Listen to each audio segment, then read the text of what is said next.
Wow, detik-detik Raub mau sempro di kamarnya. Sangat-sangat berantakan. Enggak sih, enggak berantakan sih. Ini jam berapa nih kita tag-nya? Jam 1:53 you guys. 7 menit lagi sebelum dia mulai presentasi untuk seminar proposalnya. Kira-kira sudah berapa persen persiapan? 80 lah. Kenapa tidak pede dengan 100? Kamu kan kita harus pede. Ya kan ada hal-hal yang tidak aku tahu ya. Apa? Katanya dosen. Oh iya, oke. Kita sudah tidak sabar nanti malam. 155 aku on cam. Kita boleh nggak kita lihat ya? Kita sneak peek ya. Pijak beng-beng tuh. Oh my gosh. Kenapa tuh? Apa? Oh udah. Oke. Kamera Bu Sofi tuh. Sofi? Bu Novi. Oh, nggak sabar buka ini nanti. Cok. Apa tuh dalamnya? Apa dalamnya tuh? Banner. Yeah. Agak 3 menitan baru ini kayak pre-sempro. Sempro. Ya.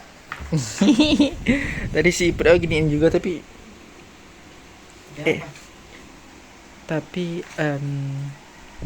berarti sekalian aja lah berarti katanya. Si Hilga tadi belum. Sudah lah.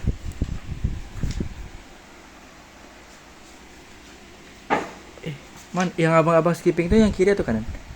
Oh, yang kanan skipping. I'm skipping. So prepare.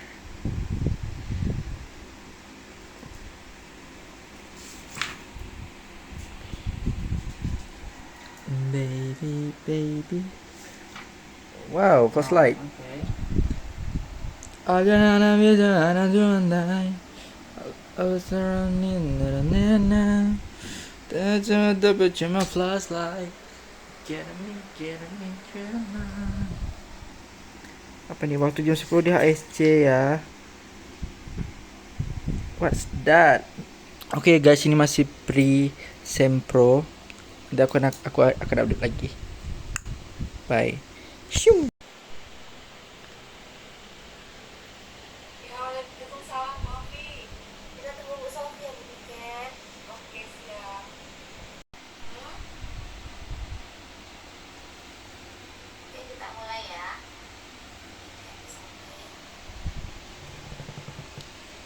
Sudah memulai.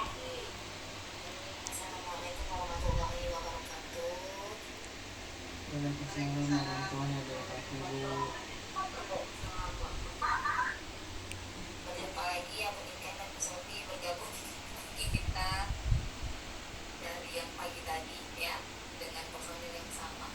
Oke baik, alhamdulillah puji syukur kehadiran Allah Subhanahu Wa Taala. Kita diberi kesempatan untuk berkumpul di ruang seni ini dengan dalam keadaan sehat ya untuk menghadiri seminar proposal oleh mahasiswa yang bernama Muhammad Rauf Al-Badri. Oke, nanti ini Rauf akan mempresentasikan proposalnya ya dalam waktu tidak lebih dari 20 menit ya Rauf ya. Mungkin terima kasih juga saya ucapkan kepada Bu Sofi dan Bu Niken yang telah meluangkan waktunya untuk menguji pada hari ini. Oke, tanpa memperpanjang waktu, kita masuk saja ke sesi yang pertama yaitu presentasi proposal oleh Muhammad Rauf. Kepada Rauf dipersilakan ya, tidak lebih dari 20 menit ya Rauf. Oke, silakan Rauf.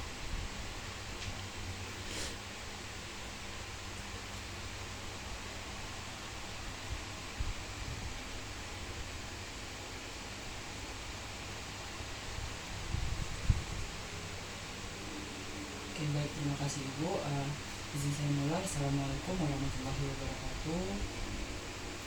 Terima kasih datang menginspirasi saya yaitu Ibu Nurul Kusmarini MK yang telah hadir dalam seminar proposal pada siang hari ini. Lalu yang saya hormati dosen penguji 1 Nur Sofiana Nurhayati MK PhD dan juga dosen penguji 2 yaitu Nurs Niken Yuniarsari MK SPK juga. Baik, saya izin mempresentasikan proposal yang telah saya rancang. Adapun judulnya yaitu hubungan tingkat kemandirian dengan self positive burden pada pasien gagal ginjal kronis yang menjalani hemodialisis di RSUD Arifin Ahmad. Baik, adapun latar belakangnya yaitu yang pertama ialah tingginya angka prevalensi global pada pasien GGK sebanyak 788 juta jiwa, sedangkan di Indonesia itu berjumlah 33,4 juta jiwa pada tahun 2023.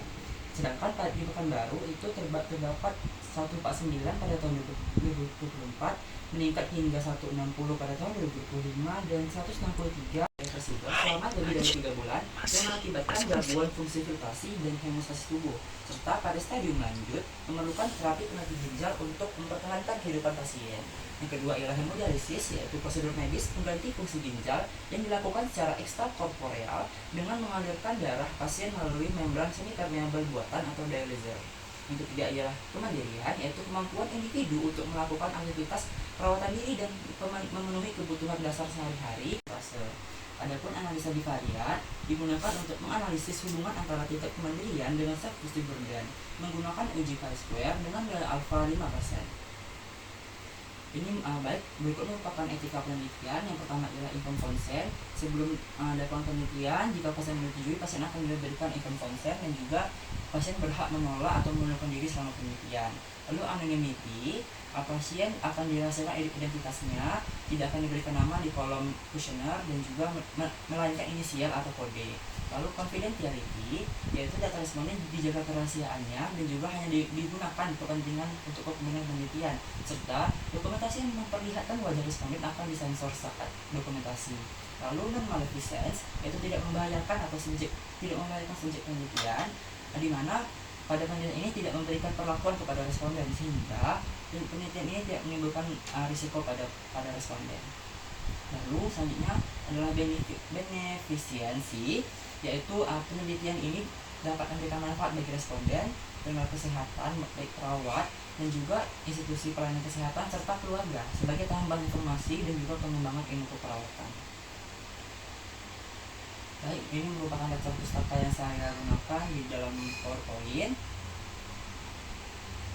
Oke, baik, Bapak Ibu penguji dan juga Ibu pembimbing, sekian yang dapat saya sampaikan terkait seminar saya. Saya terbuka setelah ada bimbingan dan juga sarannya. Terima kasih Rauf. Demikianlah penyajian dari proposal penelitian Muhammad Rauf Al-Fajri. Selanjutnya kita masuk ke sesi kedua, yaitu konfirmasi, klarifikasi, tanya jawab, kritik dan saran yang diberikan oleh penguji. Pada kesempatan pertama diberikan kesediaan Bu Sofi untuk memberikan masukannya kepada Bu Sofi. Ibu Novita, ketemu lagi ya tadi pagi. Masih tim yang sama ya Bu. Ya, oke. Selamat ya untuk Muhammad Rauf ya, karena sudah menyelesaikan penulisan proposalnya ya. Mungkin ada beberapa hal yang mau saya klarifikasi ya terkait apa yang sudah dituliskan. Untuk judulnya ini adalah hubungan tingkat kemandirian dengan self perceived burden pada pasien gagal ginjal kronis. Oke. Jadi sudah saya baca ya di bab 1 ya. Kalau dari segi penulisan ya, ini sudah cukup baik ya. Di bab 1-nya yang latar belakang sudah banyak membuat jurnal ya, data-data penelitian. Tapi ada hal yang belum tercover di situ ya, terkait dengan variabel yang mau diteliti ya. Nah, kalau menurut Rauf ya, tingkat kemandirian pada pasien gagal ginjal kronis itu dipengaruhi oleh apa? Baik Bu, menurut saya itu yang pertama itu dipengaruhi oleh faktor fisiknya Bu, di mana akibat komplikasi dari GGK dan juga hemodialisisnya, serta ini juga dipengaruhi oleh faktor psikososialnya Bu, di mana pasien juga merasakan cemas atau juga merasakan sedih terhadap kondisinya Bu.